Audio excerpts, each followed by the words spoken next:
Was there a TV show growing up that you really wanted to watch, but your parents wouldn't let you? Think for a minute, what was that show for you?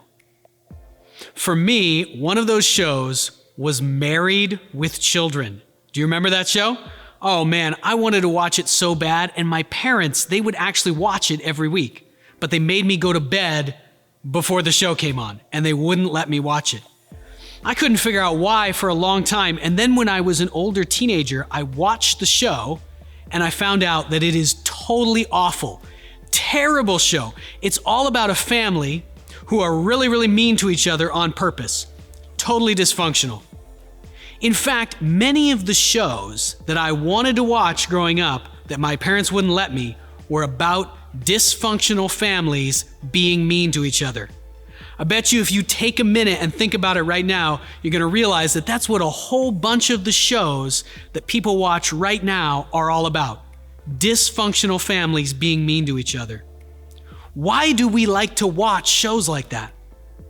Well, I think the reason is that our families are all dysfunctional.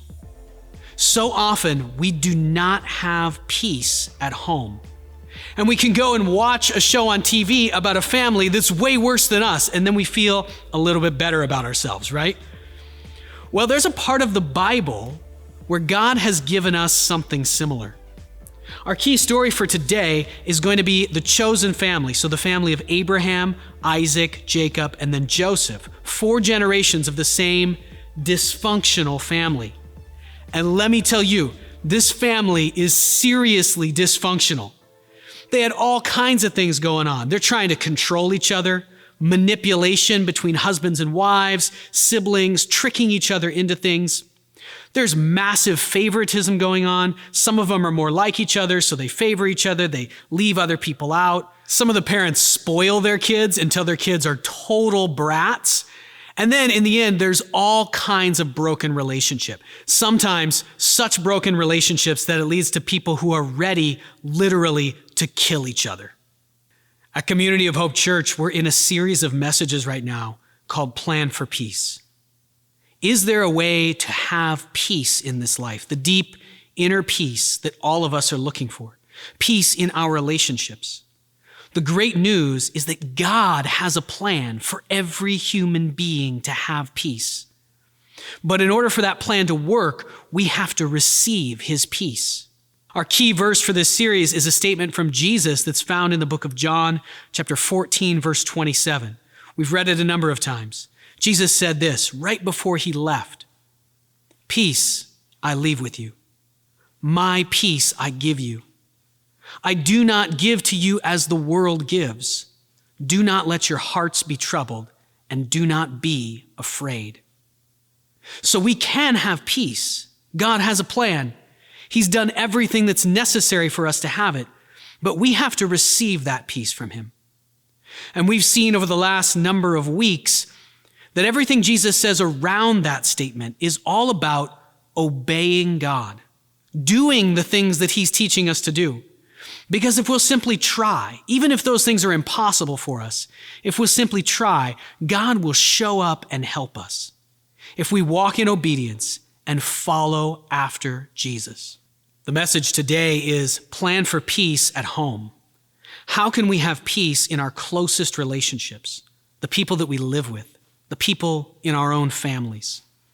And for these last 3 messages in the series Plan for Peace, we'll be looking at a particular statement of Jesus and expanding on that, where he tells us that it's not enough simply to seek peace or even to receive it, but in order to fully receive the peace of God in our lives, we need to become peacemakers, people who are actively, with God's help, making peace in the world around them.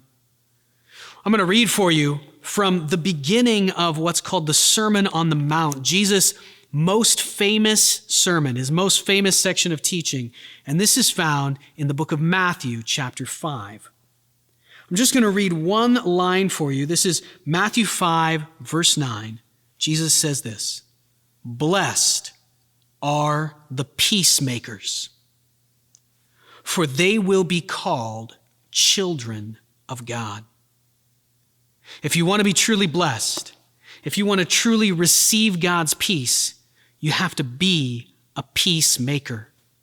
That's the way that we follow Jesus. And so our main point for this message and the next two will be this: be peacemakers for Christ's sake.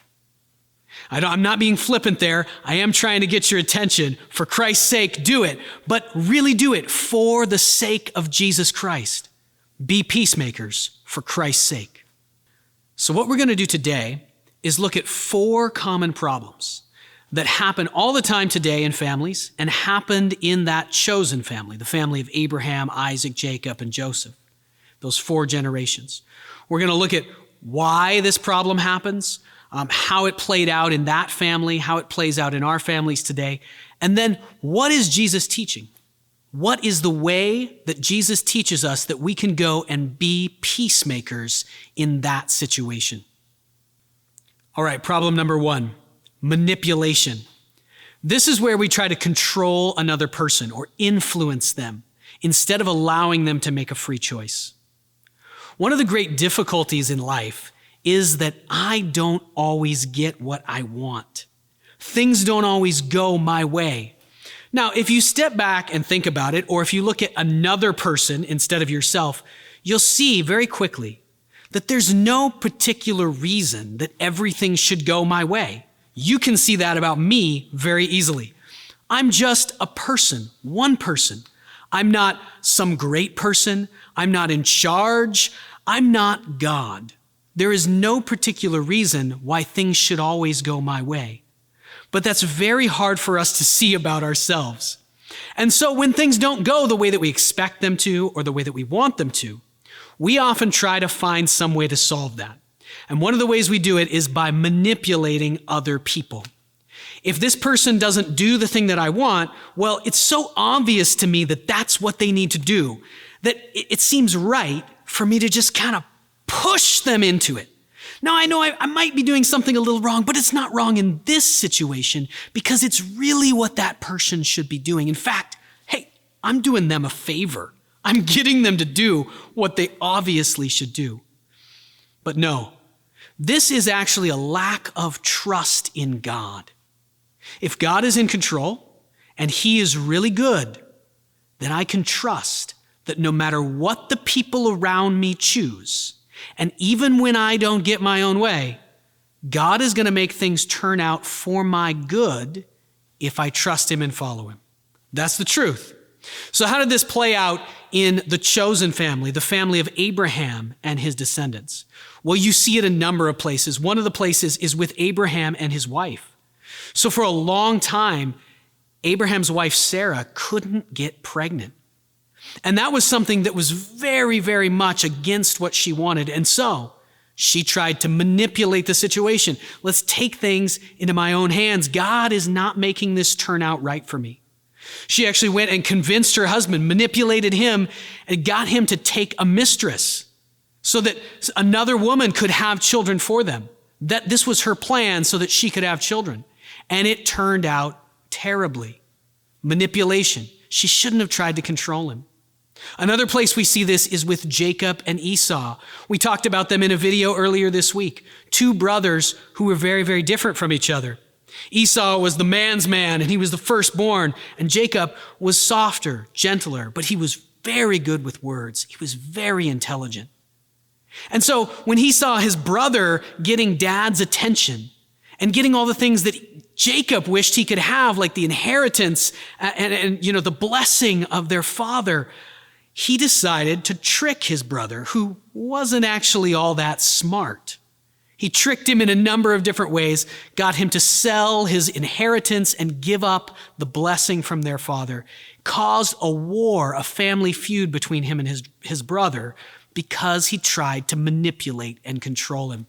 In fact, Jacob did that so often, he was known as the trickster. That's what his name means, the one who grabs his brother's heel and causes him to trip. Did you ever just sort of reach out or stick out your foot while your brother was running by when you were a kid? Yeah, I did that. So you are a Jacob in that case, one who causes their brother to stumble. Manipulation and control. This is a huge problem. So what is the God-given solution?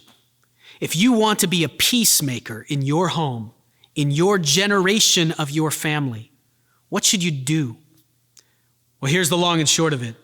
If you want to break the cycle of manipulation and control, you have to trust God and stop controlling each other. It's that simple. Jesus talked about this in a number of different ways. In that same Sermon on the Mount that we read from earlier, he talks about how God is in control of everything. And God knows what you need before you even ask. In fact, God is taking care of the birds of the air, the grass of the fields. He's taking care of the lilies, the flowers that are growing up right now in the spring. And if he can take care of all of those, and you are much more important to him than any of those, you can trust that he's going to take care of you. If you can take that step, that leap, and begin to trust that God is taking care of you, then number one, you're not going to feel like you have to manipulate and control other people. Jesus also taught us to love other people, love our neighbor, even love our enemy as much as we love ourselves. That's what we're going for. Now, that's an impossible command, but remember, if we try these impossible things that Jesus teaches us to do, God is going to see our obedience. He's going to show up and help us. Love our neighbor. If we're loving another person as much as we love ourselves, that means that we recognize that they also are a real person, a person who needs to make free choices. We follow the golden rule. We don't do to them what we wouldn't want them to do to us. We treat them the way we would want to be treated. And that means with freedom and respect for their own choices. So trust God and stop trying to control each other. All right, problem number 2, favoritism and the opposite. So in families, in your home, just like in the rest of life, there's always going to be some people who are more like you, people who you relate to more easily. And it's our natural tendency to favor them, to make friends with them, to spend our time with them. There's always going to be some other people who are very different from you. Those are people that it's going to be harder to relate to. You're not going to understand the way that they think. You're going to have difficulty communicating with them. You're not going to have as many shared interests. It's very easy to feel like those people are your enemies even sometimes, or if not, just simply to write them off and ignore them. I bet you if you stop and think about it right now, you have some very painful wounds in your past from ways that you were ignored or mistreated in your family by someone who was very different from you, someone who you just didn't understand and they didn't understand you. Now, this happened in the family of Abraham and his descendants, just like it happens in our family. And we did a video on that earlier this week. You can go back and look at that, how Jacob and Esau were very different and didn't understand each other, and things went south. But if we fast forward in their lives to the end, to a time when they met up again after they had been enemies for many years, they were ready to go to war with each other. They had both, Jacob and Esau, their families had grown. They had tons of servants who were with them. And so it had become like a little tribe that each of them was leading out in the sort of semi-desert regions, arid regions in the Middle East there. And they came to a place where they were about to encounter each other. And Esau was the tougher guy. Remember, he had more warriors. And everybody thought that what was going to happen is Esau was going to come in and kill Jacob and all his family, because Jacob had done some very mean things to Esau years before. And Jacob spent a night praying by himself and wrestling with God over what he was going to do. And every time before that in his life, when he'd been in trouble and he'd not been sure what was going to happen, his response had to been to try to control the situation through manipulation or trickery or some other means. He had to fix it himself. But this time, after wrestling with God, he finally surrendered and he tried a different way. And that way was this: he was going to trust God and love his enemy. At that moment, Esau was his enemy. He thought that Esau was probably going to come and kill him and all of his family. But instead of trying to escape or find a way around it, instead he gives gifts to Esau, and then he shows up walks up to Esau, greets him, apologizes, and simply trusts God with whatever's going to happen next. And what happened in that situation is that God did a miracle and reconciled, at least to some degree, Jacob and Esau, and they didn't kill each other in that moment. In situations where people are very different from us, where we are tempted toward favoritism or the opposite, the way to be a peacemaker, the way to receive God's peace is to trust him and love our enemies. All right, problem number 3, spoiled brats. Oh man, this is probably the most annoying problem of the 4 we're looking at today. Spoiled brats, that chosen family, the family of Abraham, Isaac, Jacob, and Joseph, they had a number of spoiled brats in their midst. I think probably Isaac was a spoiled brat.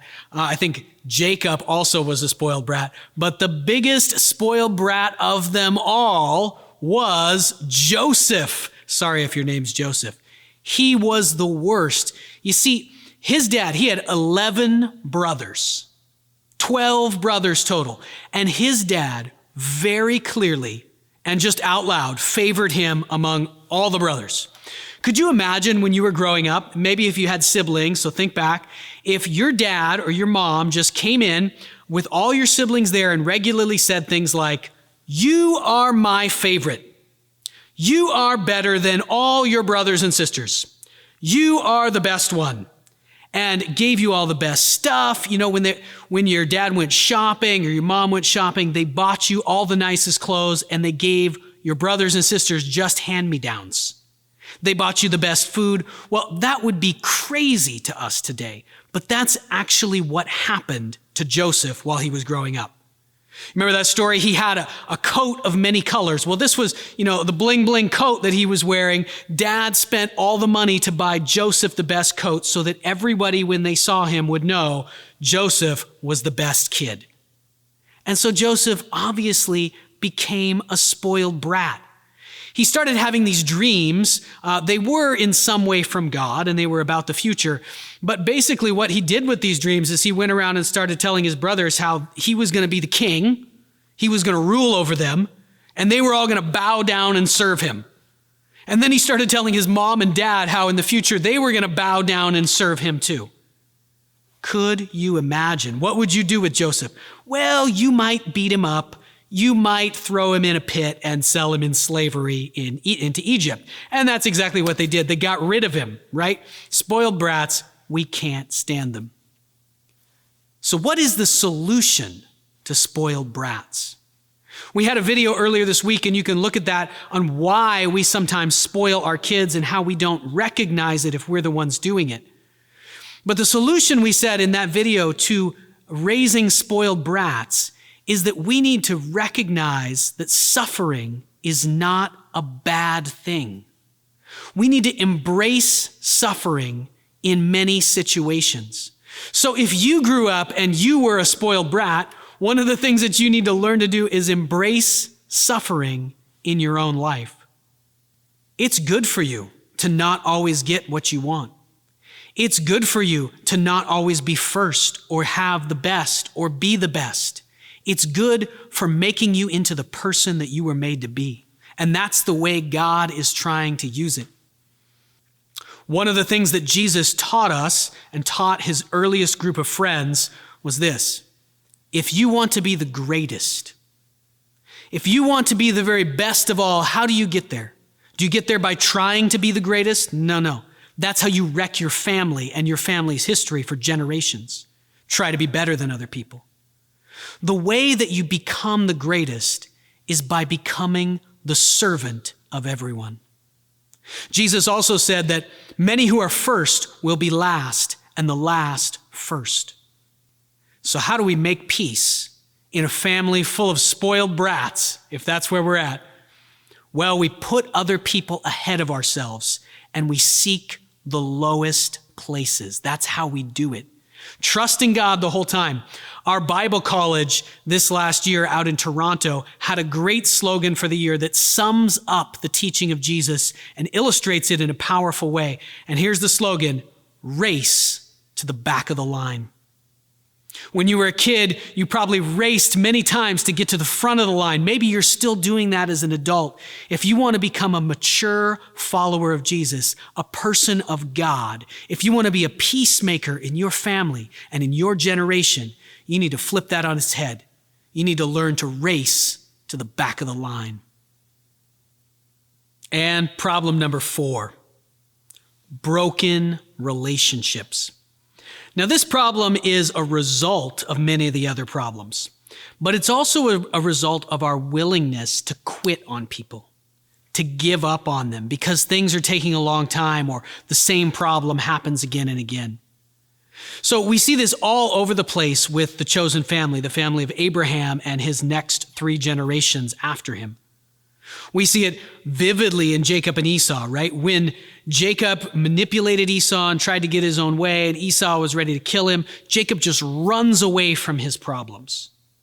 Well, you notice as you look at that family throughout the generations, anytime someone tries to run from their problem, they don't escape it. When they run from their problem, they might think that they got away from it because they got away from that person. And sometimes they get away from it for a long time. Like Jacob got away from his brother Esau for 14 years. But eventually, because Esau was his brother, he couldn't really escape that problem, that relationship that he hadn't dealt with. It came back to him. Jacob's mistake was to give up on a person that God had placed in his life, his own brother. His mistake was to quit. Condemn the relationship. This is never going to work. We see the same thing in the following generation with Joseph and his brothers. Joseph was such a spoiled brat, you got to get rid of him. Well, they get rid of him, so they don't run, they get rid of him. But guess what happens? God brings that same problem back to them. They don't escape it. They don't escape Joseph. That is a relationship that God has placed in their lives, and they will never be able to escape it. Forever, for all of eternity, they will be and are Joseph's brothers. So God brought them back together later in their lives, and they had to face those same things they hadn't dealt with as young men and figure out how to deal with the problem, figure out how to actually love each other, even though they felt like enemies. So how do we make peace God's way in a family full of broken relationships? If you stop and think for a minute right now, I'm sure you're going to come up with people who you have cut off for a number of reasons. This relationship just is never going to work. This person is too different from me. This person's hurt me too many times. I'm not going to keep reaching out. Now, there are boundaries that we have to put up in our lives. We don't let people walk all over us. We don't let people continually harm us. But the teaching of Jesus is very clear. If you want to follow Jesus, you do not condemn people. You never write people off completely. One time Jesus was with his closest group of friends, the disciples, and he had been teaching them again and again about how they need to forgive. They need to forgive just like God forgives us. They need to forgive no matter what someone's done wrong, no matter who someone is. They always need to forgive. And Peter, you could see he must have been wrestling in his mind with this. And he comes up to Jesus and he says, okay, Jesus, what about this? What if my brother does something really, really awful to me? And he comes to me and he says, hey, don't kick me out. Don't cut me off. Forgive me for that thing. Okay, I know I should still forgive him, but Jesus, what if he does that again and again? What if he does that same awful thing to me 7 times in a day? Do I still need to forgive him? And Jesus, of course, turns to him. He says, Peter, not just 7 times, but even if your brother did that same awful thing to you 77 times a day, and every time he was sorry for it and he wanted to continue to have a relationship with you, you would need to forgive him 77 times a day. The teaching of Jesus is very clear. Never completely count someone out. Never cut them off. We do put up boundaries, but we never give up on a person, and we never give up on a relationship that God has clearly placed in our lives. And that is very much true of the people who are in our immediate family, the people that we have at home. Never give up on the people God puts in your life. So what would it be like if we could truly make peace, solve some of these deep family problems that plague our families for generation after generation? Problems like manipulation, problems of spoiled brats, problems of favoritism and cutting people off, problems of broken relationships. Man, if those things could actually be fixed, even to a significant degree, it would mean a whole different world. The trouble is that these problems are very deep and they take a very long time to work out and to solve in ourselves and our families. God worked in that chosen family on these same problems for 4 generations. And they made progress, but they still had many of those problems at the end of the 4 generations. So we've talked today about some of those problems and about their solutions, the solutions that God gives us in the Bible for how to make peace in our families. But what chance is there really that one short message is going to change these problems in your life and your family? Well, the answer is 0 chance unless you do something with it after this. And what I'm going to encourage you to do today is to take a class with Community of Hope Church. Now, that might not seem like a huge thing, and maybe it does. It is a big thing. Because in order to make progress on these problems, we need to focus on them for a long period of time, longer than just one Sunday morning. And we need to focus on them, think about them, pray about them with other people. And that's exactly what's going to happen in our classes. So if you don't know about our classes, they are all starting up right now. Some of them started today, and some of them will be starting this week. They're all beginning online and will continue to have an online component, so you can join these classes no matter where you are. You don't have to live close to us to join them. To find out what those classes are, go to gethope.ca/spring-classes. gethope.ca/spring-classes. We'll put that link in the description or connected to wherever you're watching this video. And you can sign up for the classes right there. We've got classes on healing deep inner wounds. We've got classes on parenting. We've got classes on how to enjoy Jesus more, trust God more, love your enemies and your neighbors more. We've got a great lineup of classes, and I'd encourage you to take one of those as a response and an act of worship to God. It's a step of obedience. We do things His way. We do what He's asking us to do, even though it seems impossible that we can succeed. But when we obey God, He shows up. He releases His power into our lives, and things can happen that are beyond what we could have imagined. So please, I'm asking you, do something with this. Whatever you've heard from God today through this message, through the Word of God, don't just leave it here. Sign up, take a class, or do whatever else God is asking you to do, and watch His power flow into your life. We're going to continue this series next week. God's plan for peace, peacemakers. Be a peacemaker for Christ's sake. Let's pray and we'll continue in worship. Our Father in heaven, we thank you so much that even though we are broken, our families are dysfunctional, we've got generation after generation of the same problems, the same cycles, you have come down in the person of your Son, Jesus, broken into our world and given us a way to break the cycle. You've given us a way to be peacemakers, receive your peace ourselves, and then make peace in the world around us. God, it's our prayer today that everyone listening to this message would become, by your power, a peacemaker in their own family, in their own home. Would you defeat these problems that we've been talking about today? Would you heal our families? Would you make peace? In Jesus' name, amen.